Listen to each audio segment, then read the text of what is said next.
Before I get into this video, just remember to follow me on Twitter. People keep telling me I should plug my Twitter more, so yeah, check that out, at Jackson Kruger. The link is in the description, but anyways, back to your regularly scheduled video. So why has Sam Darnold been somewhat disappointing up until this point? That is the phrasing I want to use because, well, he hasn't been a bust just yet. I mean, he's still going to be a starting quarterback in year 4. That's not a bust entirely, but at the same time, he was the number 3 overall pick, and now he's no longer on the team that drafted him just, going into his 4th year.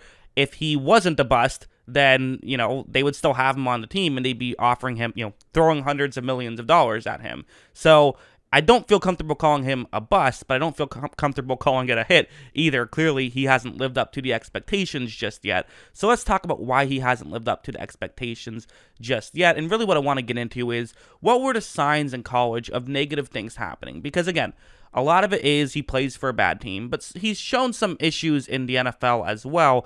And I mainly want to talk about that and see what we could see about the issues in the NFL. But before that, we have to talk about basically what was he thought of going into the draft. What were the pros and what were the cons?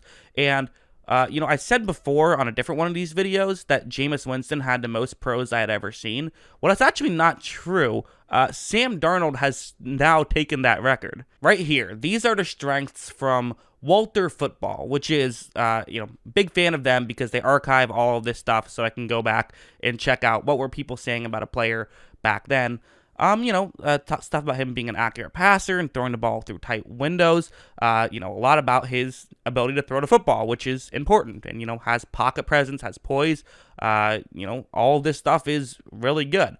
There is some intangibles as well, such as like push teams to wins. What does that really mean? I don't know, but if you factor that in, then cool. Good internal clock, mobility, and throws ball on the run, throws accurately off platform. All of that stuff is very good, and there's no doubt about it. Even in the NFL, we've seen some of that with his ability to move. And again, you even look at the bottom right corner, they even say straight up good intangibles. That's how, they felt about him. Smart, good worker, good teammate, and there's upside. So, it seemed like he checked off all of the boxes, right? All of the good things you look for in a quarterback. Not too many issues there. As for weaknesses, it's the main thing, and that's mostly what we're going to be talking about, which is ball security. I mean, that's the biggest thing with Darnold, right? Is he throws too many interceptions. He did it in college. He does it in the NFL. Too many fumbles as well. They also say he had some confidence issues in 2017.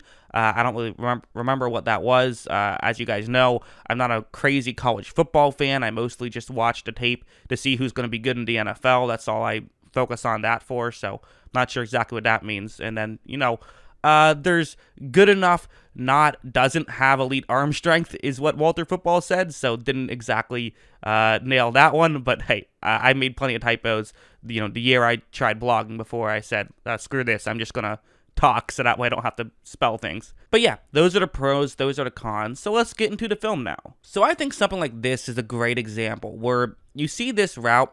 On paper, this kind of looks like it could be a cover 2 zone of some sort, or it's man coverage. It's one of those two, it appears.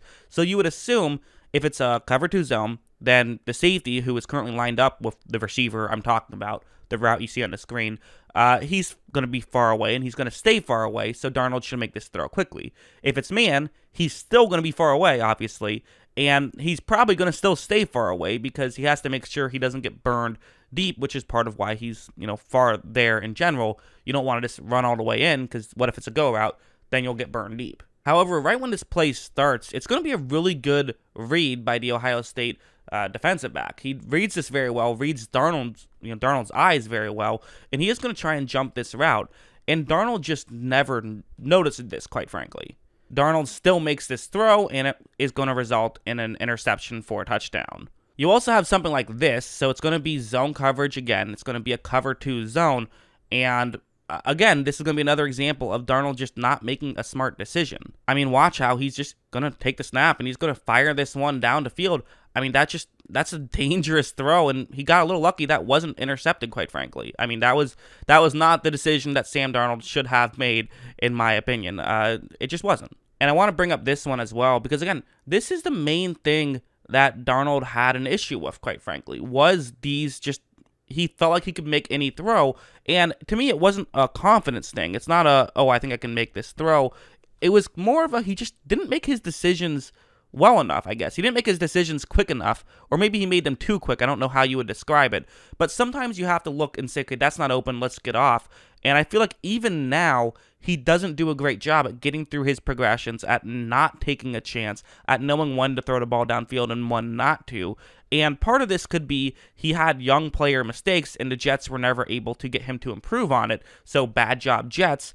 Another part of it could be he had these mistakes, and the Jets tried their best and did exactly what they should do to try to get him to improve on it, but they just couldn't because Darnold just failed to improve on it. I don't know which one it is, but I want to show this play because this is not a negative play. This is a highlight, but it also goes to show some of the issues Darnold had. Watch. As you see, Darnold takes the snap. He is going to make this throw, and it is going to be a touchdown, but I mean, that was a dangerous throw, right? That shouldn't have happened almost. I mean, saying it shouldn't have happened is not really fair because, he did make a good throw, and, his throwing, accuracy is pretty good.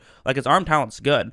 It's really just the mental side of things, and these are mistakes that everyone just assumed he was going to get better at the NFL, but sometimes you don't. Sometimes you get to the NFL and you stay bad at the stuff that you were bad at in college. Sometimes guys do have those massive improvements and get better, but I feel like just because it's something you can improve on doesn't mean it's something that player is going to improve on. And that's a real issue I think people have when drafting a player sometimes, is don't be afraid to not draft somebody because you think that they're bad at the football IQ side of stuff, because you never know how much better they're going to get at it. And again, kind of the weird thing about making this video now, and an interesting thing is when I talk about someone like a Josh Rosen, well, now I know he's a bust. I can just say this is what was wrong. As of right now, we still don't fully know if Darnold is going to be a bust. Now, he's probably a bad season away from guaranteed being a bust, but he's not there yet, and there still is some hope for him.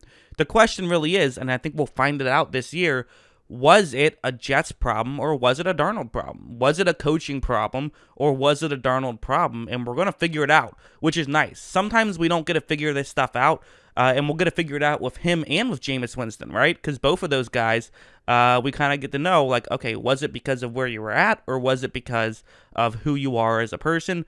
And if I have to take a bet, I don't know. I typically go on the side of what have we seen before. It's very rare to see a player have 3 bad years and then have a good 4th year.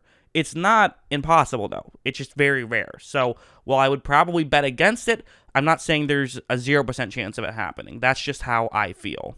But yeah, let me know what you guys think in the comments below. Always love hearing from you. And of course, as always, thanks for watching.